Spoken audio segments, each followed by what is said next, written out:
दोस्तों, SV academy Rawla मंडी के इस ऑनलाइन प्लेटफॉर्म पे आपका स्वागत है। तो कक्षा 12 भूगोल विषय के बारे में हम पढ़ रहे हैं और अध्याय चल रहा है हमारा दूसरा और पार्ट नंबर 4 लेके आए हैं। विश्व की जनजातियों में पढ़ रहे हैं हम एस्किमो जनजाति।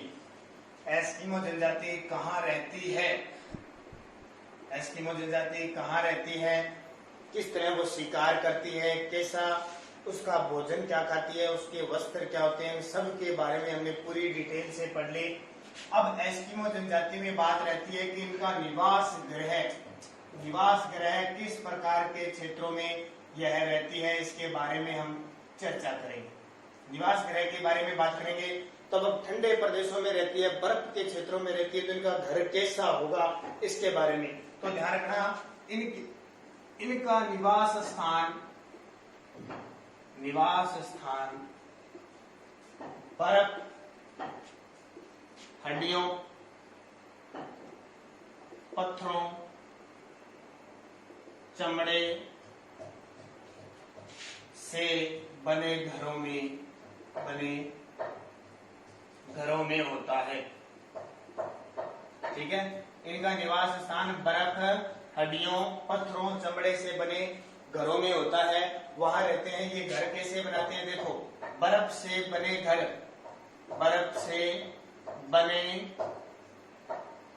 घरों को क्या कहा जाता है, मैंने पहले बताया था, इग्लू कहा जाता है। क्या कहा जाता है, इग्लू कहा जाता है।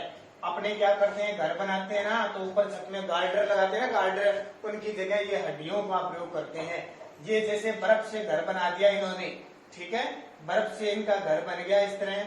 ये अब क्या करते हैं, ये घर बनाने के बाद इस पे सील मछली, वालरस मछली और जो इनकी जो चर्बी होती है, चमड़ा होता है, वो इसके ऊपर इसका लेप कर देते हैं, पूरे पर जैसे ढक रहते हैं, कह सकते हैं।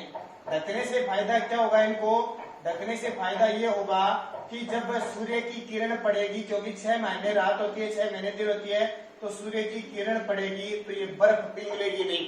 अगर बर्फ पिघले गई तो घर इनका नष्ट हो जाएगा, इसलिए चमड़े का ये लेप कर देते हैं। लेप करने से इनका घर सुरक्षित रहता है और हड्डियों का भी ये चूरा मिला देते हैं, सारा काम कर देते हैं। और फिर इनका घर में जाने के लिए क्या करते हैं, भूमिगत नीचे का रास्ता होता है, ऐसे नहीं ऊपर सीधा रास्ता होता है, ताकि ये घर टूटे नहीं और ये सर्दी से बच सके। तो इस तरह इनका घर बना होता है। और इस घर को क्या कहा जाता है, ये भी थोड़ा सा ध्यान रखना। तो इस ढांचे से बने मकान को कर्मक कहा जाता है।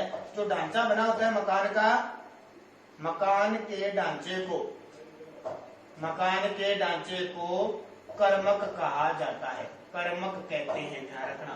ठीक है, अब ये बात हो गई घरों की, इग्लू की। जब वो शीतकालीन या जब बर्फ की आंधियां चलती है, चलती है तो ये तंबू तान कर रहते हैं तथा शिकार करते हैं वहां पे। यानी अगर किसी दूसरी जगह पर चले जाते हैं तो वो घर किस प्रकार के बनाएंगे, तंबुओं के अंदर रखते हैं। 10-10, 20-20 महीना बाद शिकार करके अपना पूरा 1 महीने का कोटा करके ये पहुंच जाते हैं। तो समझ में आ गया ना निवास ग्रह कैसे होता है। आगे देखिए, इग्लू घर कहते हैं, चमड़े बर्फ से बने होते हैं। उसके बाद में इनकी खासियत और क्या है, क्या सिस्टम है इनका। एस्किमो जनजाति पेपर में सीधा निवास ग्रह किसी के बारे में क्वेश्चन पूछा जा सकता है। अब बात आती है, यह नंबर देखे आगे, यंत्र व उपकरण। इनके यंत्र व उपकरण कौन सा होता है। एक तो मैंने आपको बता दिया कयाक जो चमड़े से बनी नाव होती है, चमड़े से बनी नाव, वो इसको क्या कहते हैं। अब इसकी लंबाई चौड़ाई मैं आपको बता देता हूँ, जो 5 मीटर लंबी और 1.5 मीटर चौड़ी होती है। 5 मीटर तो ये क्या होती है, लंबी, व 1.5 मीटर क्या होती है, चौड़ी। जैसे ये नाव है, इस तरह 5 मीटर लंबी है और ये चौड़ाई कितनी है, 1.5 मीटर। एक हथियार होता है इनका उमियाक होता है, उमियाक। इस उमियाक हथियार का क्या प्रयोग करते हैं, यंत्र का क्या करते हैं, तो बड़ी नाव जो व्हेल मछली के, बड़ी नाव जो व्हेल मछली के शिकार में काम आती है, व्हेल मछली के शिकार में काम आती है। ठीक है, हार्पून का आपको पता लग गया। हार्पून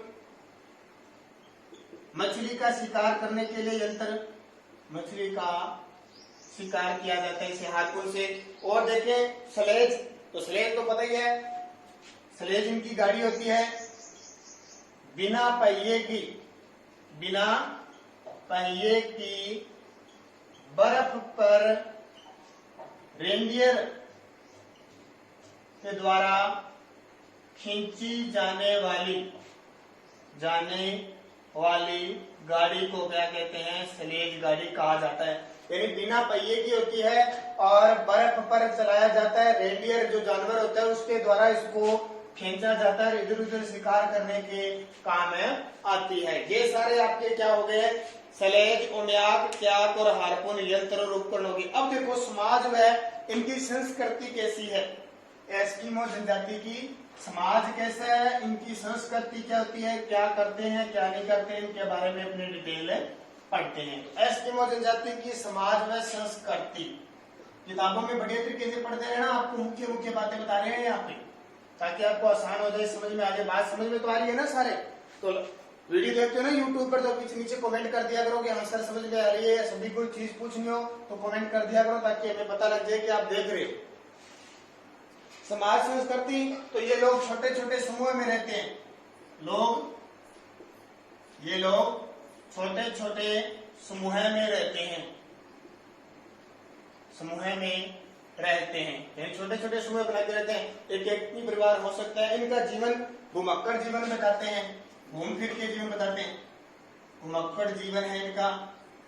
आदिम समुदाय के हैं, आदिम समुदाय के। इसका मतलब होता है जैसे प्राचीन काल से जैसे रहते आ रहे हैं ना, वैसे ही रह रहे हैं। बहुपत्नी प्रथा प्रचलित है, बहुपत्नी प्रथा प्रचलित है, यानी एक से ज्यादा पत्नियां भी रख सकती, क्योंकि 10 लाख के आसपास इनकी जनजाति है और इन्हीं के अंदर इनकी शादियां होती रहती है। एक पत्नी के साथ 2 पत्नी, 4, 5 कितनी पत्नियां रख सकते हैं, इन्हें छूट होती है, क्योंकि इनका खुद का अलग क्या होता है, समाज होता है।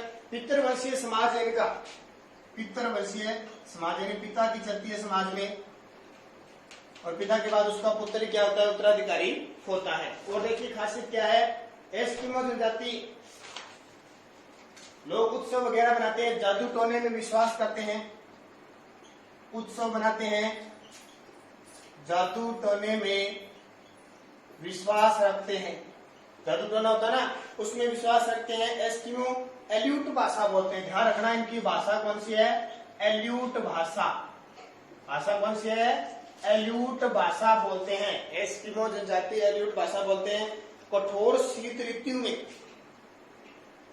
कठोर का मतलब 0 डिग्री सेल्सियस से भी नीचे तापमान हो जाए, रहना भी मुश्किल हो जाए। कठोर शीत ऋतु में भोजन न मिलने पर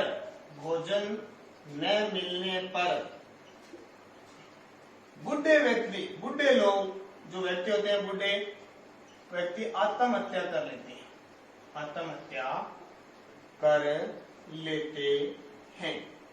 ठीक है, बात समझ में आ गई कि जब भोजन ही न मिले और इतनी सर्दी हो जाती है, कहीं से भोजन प्राप्त न हो, तो जो बुढ़े लोग हैं वहां के इस समाज में बुढ़े लोग वो क्या करते थे? आत्महत्या करते थे। तो देखिए एस्किमो जनजाति समाज संस्कृति कैसी थी? ये लोग छोटे छोटे समूह में रहते थे, अलग अलग जगहों पर अलग अलग रहते थे, घुमक्कड़ जीवन बिताते थे, घूम फिर के, क्योंकि इनका काम शिकार करना है, शिकार ढूंढ के भोजन प्राप्त करना है, तो घुमक्कड़ जीवन बिताए। आदिम समुदाय, पुरानी जनजातियां जो चलती थी प्राचीन समय से, मंगोल वंश के है ना, वहां से जैसे हैं वैसे ही आज तक ऐसे हैं।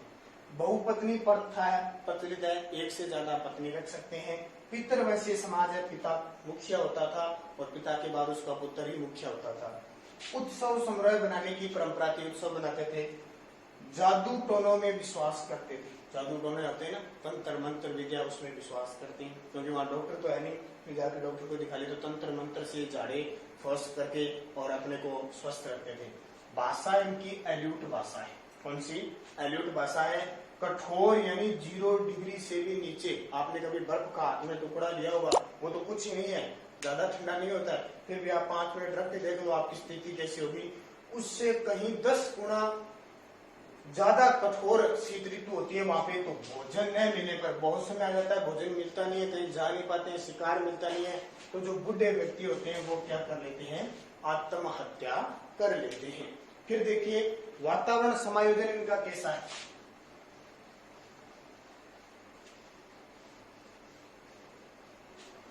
वातावरण समायोजन,